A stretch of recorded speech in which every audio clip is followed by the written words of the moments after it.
Olá, bem-vindos a mais uma conversa. Hoje a gente mergulha num tema essencial: gestão de riscos. Vamos usar como base o material, o GS1.pdf, para tentar entender melhor o que é risco e principalmente como é que as organizações lidam com ele, né? Como tentam organizar isso. E para já ir direto ao ponto, risco assim, de forma simples, é uma incerteza, algo que pode acontecer e que afeta, para bem ou para mal, os objetivos de uma organização. Exato. Pode ser uma ameaça ou até uma oportunidade, né? Isso. E a gestão de riscos, bom, aí já é o processo, o sistema que a empresa monta para identificar esses riscos, analisar, avaliar e decidir o que fazer com eles. É a forma organizada de lidar com a incerteza, buscando minimizar os problemas e, como você disse, talvez até aproveitar as chances que aparecem. Perfeito. Mas essa preocupação não é de hoje, né? A gente vê uma evolução. Se a gente olhar para trás, tem o trabalho do Frank Knight, lá em 1921, falando sobre incerteza e lucro. Sim, ele foi um pioneiro em diferenciar risco de incerteza. Exato. E depois, mais recentemente, surgiram estruturas mais formais. Tivemos o COSO, lá nos anos 90, o Committee of Sponsoring Organizations. Ah, o COSO 1, focado em controles internos, né? Que depois evoluiu. Isso. E teve a norma da Austrália e Nova Zelândia, a ASNZS 43600, que foi muito influente, serviu de base para muita coisa. Verdade, ela foi uma referência importante antes da ISO 31000. E não dá para esquecer a lei Sarbanes-Oxley, a SOX, lá nos Estados Unidos, que veio depois daqueles escândalos corporativos. Deu um foco enorme em governança e controles. Com certeza, a SOX impulsionou muito a formalização da gestão de riscos, especialmente os financeiros e de reporte. Então, todo esse caminho meio que preparou o terreno para algo mais global, mais padronizado, como a ISO 31000, né? Esses modelos são cruciais para dar um norte, para não ficar só reagindo aos problemas. Exatamente. E falando nesses modelos mais estruturados, dois se destacam muito hoje em dia. O primeiro é o COSO, mas na sua versão ERM, de Enterprise Risk Management, o COSO 2. O famoso cubo do COSO ERM. Esse mesmo. É uma imagem bem didática, né? Mostra as 3 dimensões: os objetivos da organização lá no topo estratégico, operacional, de reporte de conformidade. Certo. Aí, na face frontal, os componentes da gestão de riscos: ambiente interno, fixação de objetivos, identificação de eventos, avaliação de riscos, resposta a riscos, atividades de controle, informação e comunicação e monitoramento. UFA. É bastante coisa. Sim. E na lateral, a estrutura organizacional, mostrando que isso se aplica à entidade toda, a divisão, unidade de negócio, subsidiária. Entendi. Ele tenta dar uma visão bem completa, interligando tudo. E o mais interessante foi a atualização que veio depois, o COSO GRC de 2016, que foca em governança, risco e conformidade, mas com uma integração muito forte com estratégia e desempenho. Essa conexão com a estratégia é fundamental, né? Senão vira só... Burocracia, exatamente. A ideia aqui é que a gestão de riscos não pode ser um apêndice. Ela tem que estar totalmente alinhada com a missão, a visão, os valores da empresa, com os objetivos estratégicos. O risco tem que ser considerado na hora de definir a estratégia e de medir o desempenho. Faz todo sentido. E quais são os pilares desse COSO mais novo? Considerado na estratégia. Aí vem o desempenho, que é como a gestão de riscos apoia o alcance dos objetivos. Depois, revisão e correção, para ver se tudo está funcionando e ajustar. E, por fim, informação, comunicação e reporte, para garantir que a informação certa chegue às pessoas certas. Bem robusto. Mas essa abordagem COSO, ela é muito forte no mundo corporativo, talvez com um sotaque mais americano, certo? E se a gente pensar numa visão mais universal, digamos assim? Aí que entra a ISO 31000. Ela é uma norma internacional da ISO e se propõe a ser um guia geral. A grande vantagem dela é ser aplicável a qualquer tipo de organização pública, privada, pequena, grande, qualquer setor, em qualquer país. Uma espécie de linguagem comum para a gestão de riscos. Exatamente. O objetivo é harmonizar as práticas, fornecer princípios e diretrizes genéricas. Ela não é certificável como outras normas ISO, mas serve como um framework de referência. E como ela se estrutura? É mais simples que o cubo do Kozo? A estrutura é mais conceitual, digamos. Ela se baseia em 3 elementos-chave. Os princípios, que são a base para uma gestão de riscos eficaz, a estrutura, o framework, que ajuda a organização a integrar a gestão de riscos em todas as suas atividades, e o processo de gestão de riscos em si. E quais seriam alguns desses princípios? O que guia a ISO 31000? Olha, são vários, mas alguns que eu acho fundamentais são: a gestão de riscos deve ser integrada a todos os processos da organização. Ela precisa ser estruturada e abrangente, tem que ser personalizada ao contexto interno e externo da organização, nada de copiar e colar, né? Certo, a tal da receita de bolo não funciona. Não mesmo. Outros princípios. Ser inclusiva, envolvendo as partes interessadas. Ser dinâmica, porque os riscos mudam. Basear-se na melhor informação disponível. Considerar fatores humanos e culturais que influenciam muito. E, claro, buscar a melhoria contínua. Gostei dessa ideia do dinamismo e da personalização. Parece bem adaptável. E o processo que ela descreve? Como funciona na prática? É um processo cíclico, interativo. Tudo começa com a comunicação e consulta. Tem que conversar com as partes interessadas desde o início e ao longo de todo o processo. Faz sentido. Para alinhar expectativas e obter informações. Exato. Depois, você define o escopo, o contexto e os critérios. Onde vamos aplicar a gestão de riscos, qual cenário interno e externo e como vamos avaliar a importância de um risco. Definir as regras do jogo, basicamente. Isso. Aí vem o coração do processo, que é a avaliação de riscos.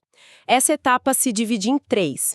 Identificação dos riscos, o que pode dar errado. Ou certo. Análise dos riscos, qual a probabilidade e qual o impacto ou consequência. E a avaliação propriamente dita. Com base na análise e nos critérios definidos, esse risco precisa de tratamento ou é aceitável. É o famoso ideia na AVA que o pessoal usa para memorizar, né? Identificação, análise, avaliação. Esse mesmo. E depois de avaliar, vem o tratamento dos riscos. O que a gente vai fazer? Aceitar, evitar, transferir, mitigar. Aí se definem e incrementam os planos de ação. E não acaba aí, imagino. De jeito nenhum. O processo inclui também o monitoramento e análise crítica, para ver se o processo todo está funcionando, se os riscos mudaram, se os tratamentos estão sendo eficazes e, fundamental, o registro e relato, para documentar tudo e comunicar os resultados. É um ciclo contínuo. Falando especificamente daquela etapa de avaliação, o IDEO ANAVA, imagino que existam técnicas para ajudar nisso, né? Não é só sentir o risco. Com certeza. A norma INBR-IC 3010, que é a versão brasileira da norma internacional de técnicas de avaliação de riscos, traz um catálogo imenso delas. São ferramentas para apoiar cada etapa da avaliação. Pode dar alguns exemplos mais comuns? Claro! Para identificação, uma técnica simples e muito usada é o brainstorming. Junta o pessoal que entende do assunto e levanta ideias sobre possíveis riscos. Entrevistas estruturadas ou semi-estruturadas também são comuns. E para análise e avaliação? Aí temos muitas opções. Uma bem visual é a matriz de probabilidade e consequência. Você plota os riscos num gráfico, cruzando a chance de acontecer com o impacto se acontecer. Ajuda a priorizar. Aquela matriz colorida, verde, amarelo, vermelho. Essa mesma. Outra técnica interessante é a análise bow tie, ou gravata borboleta. Ela é ótima para entender um risco específico. De um lado, você lista as causas, as ameaças, no meio fica o evento de risco e do outro as consequências. E o mais legal, ela mostra onde entram os controles, tanto os preventivos antes do evento, quanto os de mitigação depois do evento. Ah, interessante. Ela meio que desenha o caminho do risco e das barreiras. Exatamente. Ajuda muito a visualizar como os controles funcionam ou onde estão as falhas. Tem muitas outras análises de cenários, análise de causa raiz, FEMEA. A escolha depende do contexto, do tipo de risco, da informação disponível. Legal. Então temos os modelos gerais, como o COSO e ISO, e temos as ferramentas específicas para avaliação. Mas quem faz o que dentro da organização? Como as responsabilidades se dividem? Ótima pergunta. E para ajudar a esclarecer isso, surgiu mais recentemente o novo modelo das 3 linhas, proposto pelo IIA, o Instituto de Auditores Internos, em 2020. Ele atualizou um modelo anterior que também falava em linhas de defesa. E o que esse novo modelo traz de diferente? O foco mudou um pouco. Ele é baseado em princípios, é mais adaptável à realidade de cada organização e enfatiza muito a ideia de criação e proteção de valor. Não é só defesa, é garantir que a gestão de riscos e os controles ajudem a empresa a atingir seus objetivos e criar valor. Menos focado só em defesa e mais em desempenho, talvez? Isso. Tem essa pegada. Ele define papéis e responsabilidades de forma mais clara, eu diria. Basicamente, temos a gestão, que engloba tanto a linha de frente, primeira linha, quem executa as tarefas e gerencia os riscos no dia a dia, quanto as funções de suporte e supervisão de riscos, segunda linha, como áreas de compliance, risco, controles internos. A responsabilidade primária pelo gerenciamento dos riscos é da gestão. Ok, então a gestão operacional e a supervisão de riscos estão juntas ali na responsabilidade principal. Exato. Aí temos a auditoria interna como a terceira linha. O papel dela é fornecer avaliação e assessoria independentes e objetivas sobre a adequação e eficácia da governança e da gestão de riscos. É um olhar de fora, mas de dentro da organização. A garantia independente. E acima deles? Acima de todos está o órgão de governança, o Conselho de Administração, por exemplo, que tem a responsabilidade de supervisionar tudo, garantindo que a estrutura de governança e riscos funcione. E qual o pulo do gato desse modelo? Acho que o princípio-chave, o número 6, resume bem. Ele fala da importância do alinhamento, da comunicação, cooperação e colaboração entre todos esses papéis. Se a gestão, a auditoria interna e a governança não trabalharem juntas, de forma coordenada, a gestão de riscos não vai ser eficaz e não vai agregar valor real. A ideia é quebrar silos. Entendi. Todos precisam remar na mesma direção para a coisa funcionar. Perfeito. E para a gente ir amarrando essa visão das estruturas, vale a pena diferenciar rapidinho o controle interno de controle externo, né? Especialmente pensando no setor público. Sim, é uma distinção importante. O controle interno é aquele exercido pela própria administração da entidade. São os processos, as políticas definidas para garantir que os objetivos sejam alcançados, que as leis sejam cumpridas, que os ativos sejam protegidos. É intrínseco à gestão. É a própria organização se controlando. Isso. Já o controle externo, no contexto do setor público brasileiro, é exercido por um poder sobre o outro. O principal exemplo é o controle exercido pelo Poder Legislativo, no caso federal, Congresso Nacional, sobre os atos do Poder Executivo, principalmente na gestão orçamentária, financeira, patrimonial. E o TCU entra aí como auxiliar do Congresso, certo? Exatamente.